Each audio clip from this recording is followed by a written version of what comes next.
Saludos amigos en este 24 de noviembre de 2024, 24-11-24, este domingo extrañamente calmo, extrañamente tranquilo. Hay movimiento, hay imágenes perturbadoras en torno a Israel, perturbadoras para los del Estado de Israel, vaya, en las cuales se ve como Hezbollah ya sí que está atacando a otro nivel, algo inaudito, algo jamás visto en Israel, como esos ataques serios, contundentes por parte de Hezbollah, cosas que se consideraban impensables hace poco con aquello del Iron Dome, la cúpula de hierro, que por cierto, se han fijado ustedes que ya nadie habla de ella.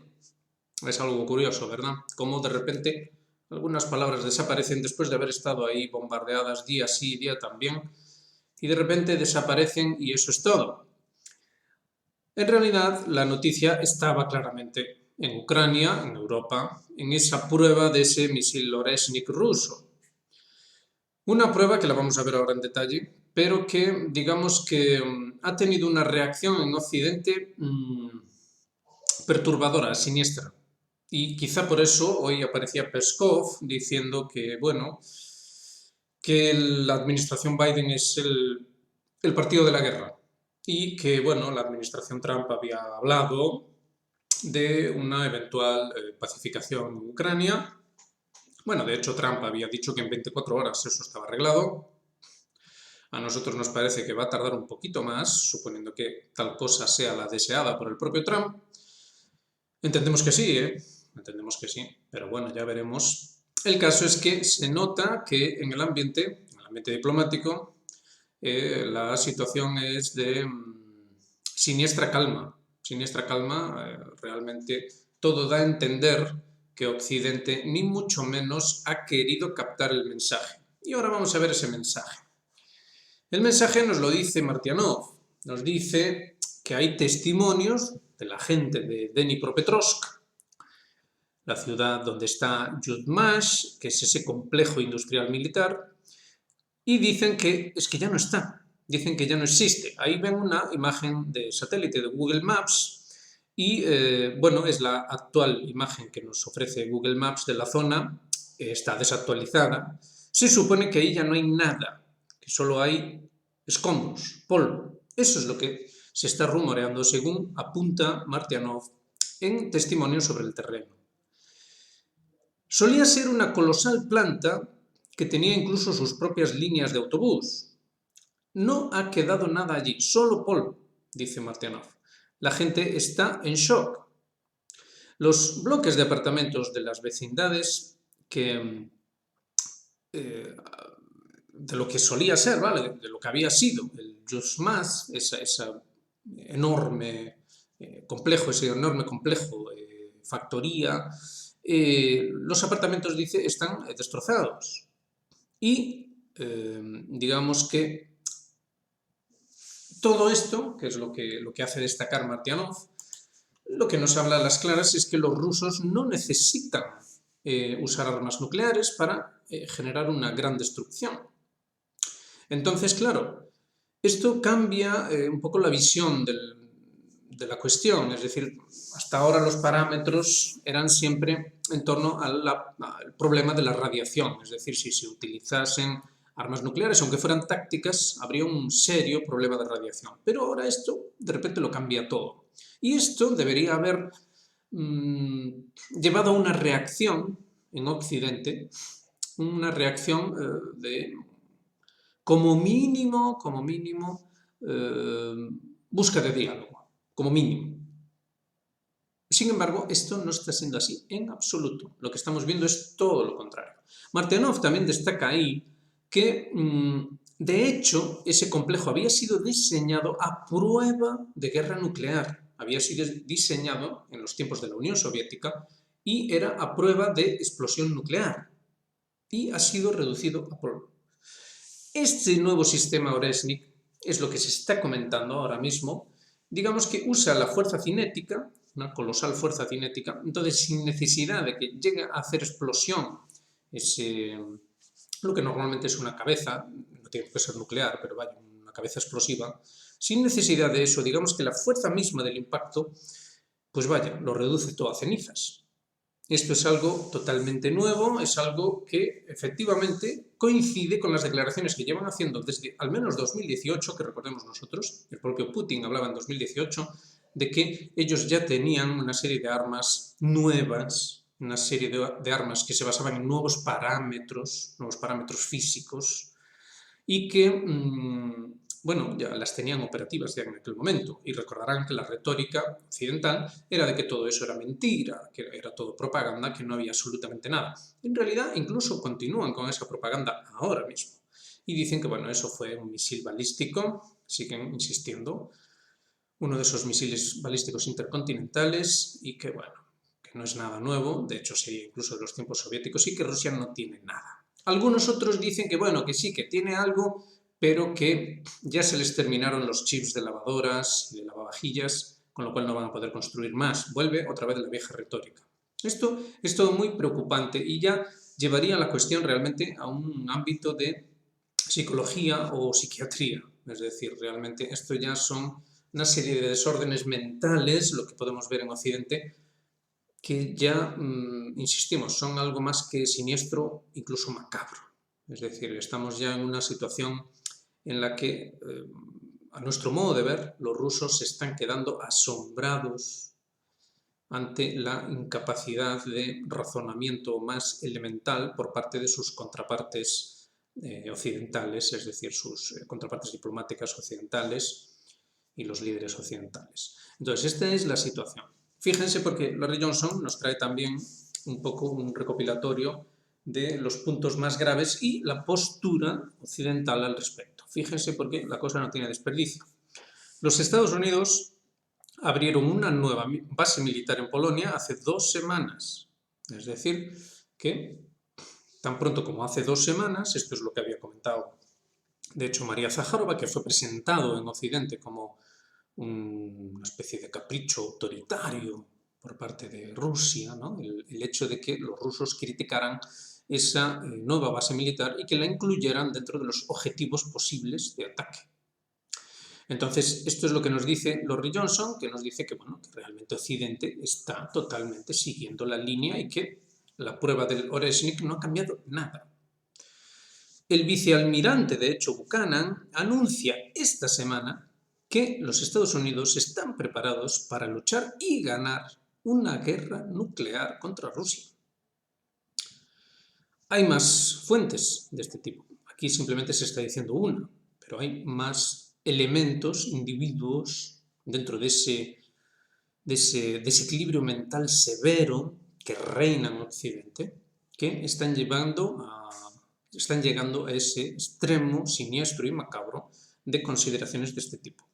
Estados Unidos ha puesto sus submarinos nucleares estratégicos en alerta máxima, en respuesta a la nueva doctrina nuclear rusa. Es decir, que de hecho se ha comentado en Estados Unidos de renovar también su propia doctrina nuclear. Rusia ha también hecho públicas fotos de refugios nucleares móviles, es decir, son unas fotos que están circulando, nosotros no las publicamos porque no queda claro que eso sea un refugio nuclear, bueno, Larry Johnson considera que sí. Pero bueno, que vendría a redundar en lo mismo, es decir, que en este caso los rusos estarían a la expectativa de que efectivamente los occidentales lanzasen un ataque nuclear. Los rusos no necesitan, lo han demostrado, no necesitan lanzar un ataque nuclear, pero aún así los occidentales lo harían. Esto es la cuestión que los propios analistas están teniendo en consideración. Rusia también desveló lo que es el Oreshnik, vaya. Rusia, con este nuevo Oreshnik, con este nuevo misil, con una capacidad destructiva muy considerable, sin ser nuclear, es decir, si se le añadiese el componente nuclear sería todavía más destructivo, pero sin necesidad de añadírselo, es muy destructivo, puede plantarse en Londres, en Berlín, en París, en cuestión de pocos minutos. A esto todavía se añade la postura bien significativa por parte de los británicos, que es, digamos, delirante ya en grado sumo. Los británicos están totalmente lanzados a la idea de la confrontación con Rusia Y también hay que tener en cuenta, claro, que digamos, la paranoia que se ha ido sembrando, que se ha ido, vaya, cuidadosamente fabricando, montando esa retórica de una Rusia que quiere hacerse con todo el universo, una Rusia que no se va a detener, dentro de un contexto general de histeria, por lo demás, un contexto general de histeria, porque no es solo Rusia, es también China, es decir, es una constante amenaza, es Irán, es un constante clima de amenaza, y dentro de todo ese clima tenemos que, bueno, la prueba de los rusos, que no han parado de insistir, el propio Peskov lo ha dicho, no, es decir, lo que hicieron en esa, ahí lo tienen en el mapa, en ese complejo de Yuzhmash, no es una acción agresiva, no es una acción ofensiva, sino más bien un aviso, una advertencia para no tener que llegar a mayores consecuencias. Sin embargo, esto no se tiene en consideración en absoluto.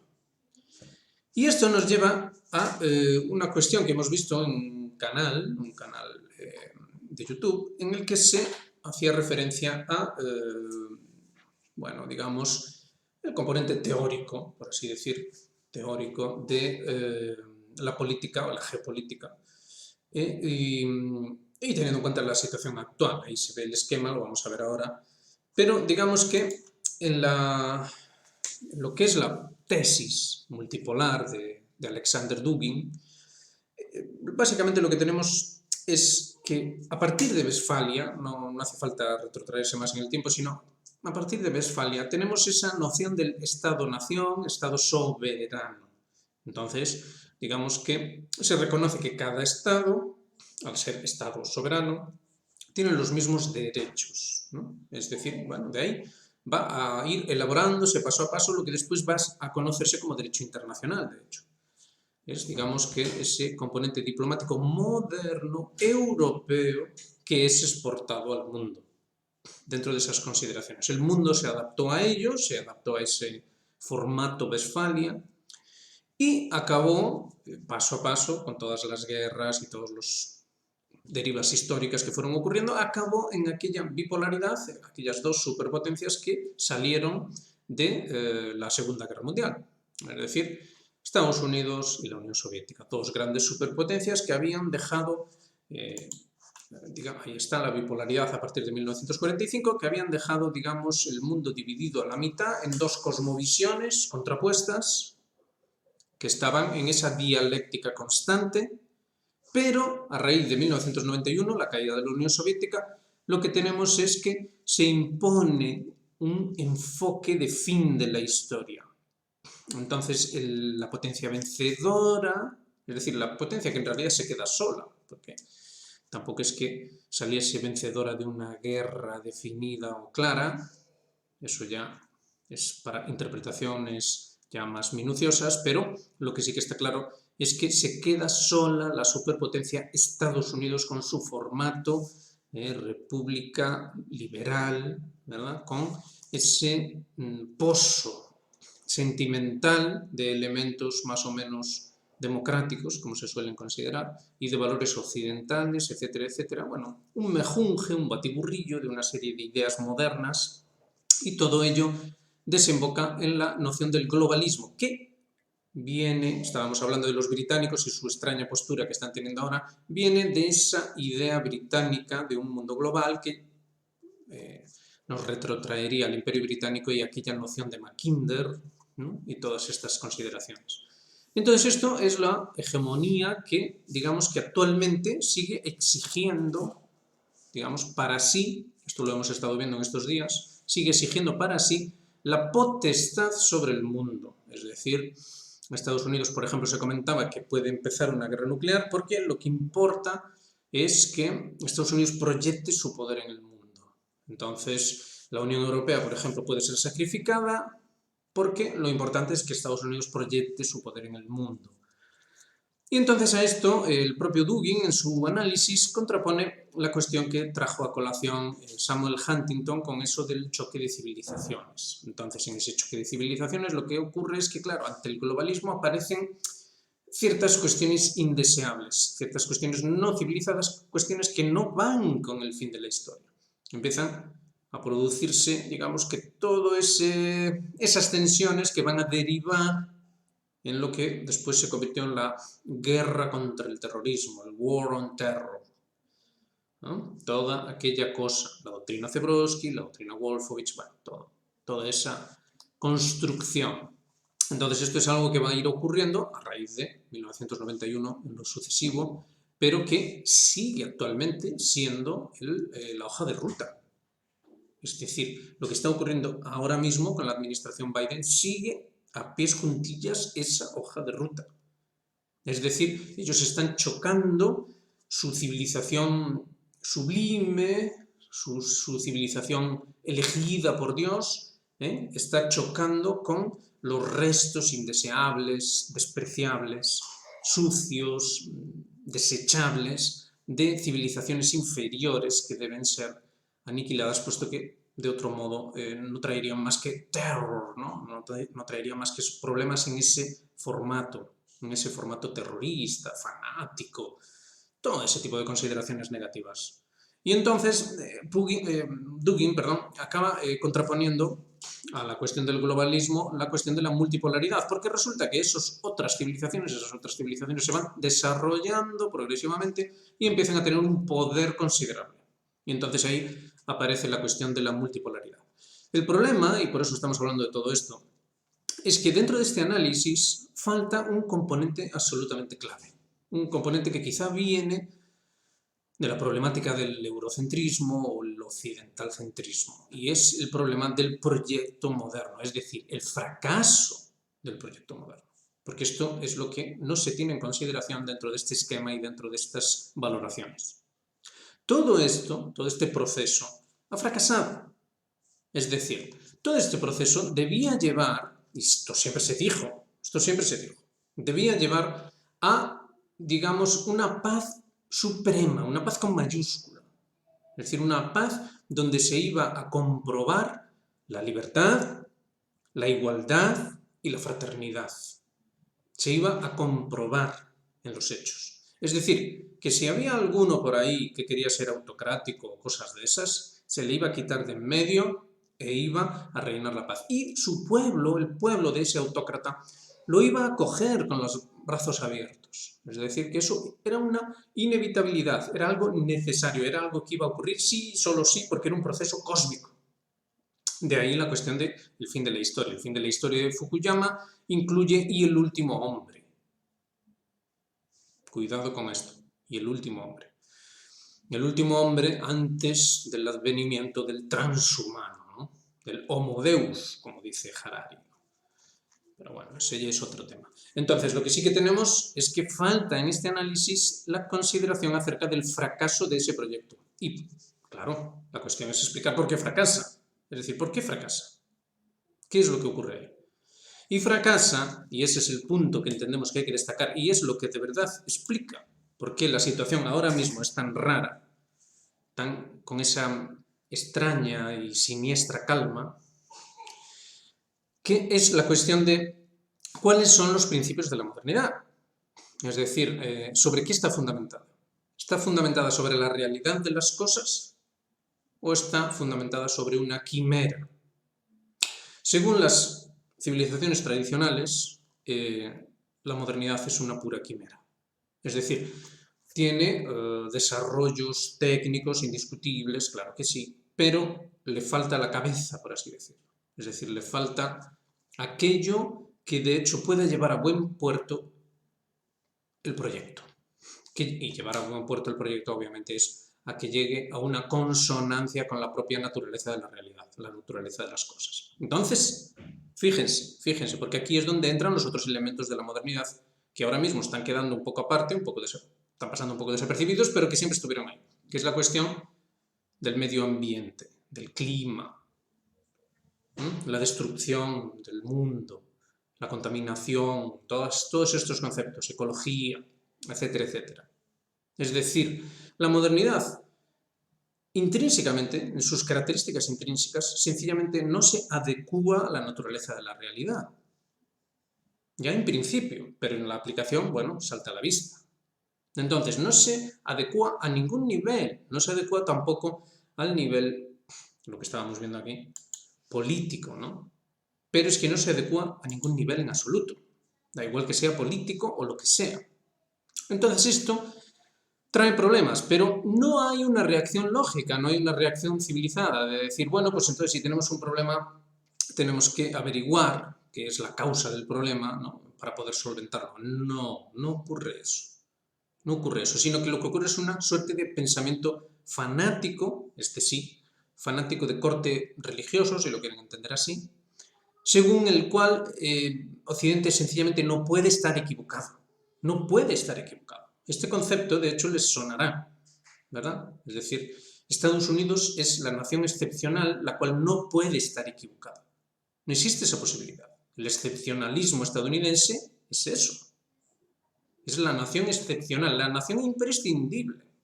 Es decir, si no hay Estados Unidos, si no hay lo que representa Estados Unidos, entonces no vale la pena la vida.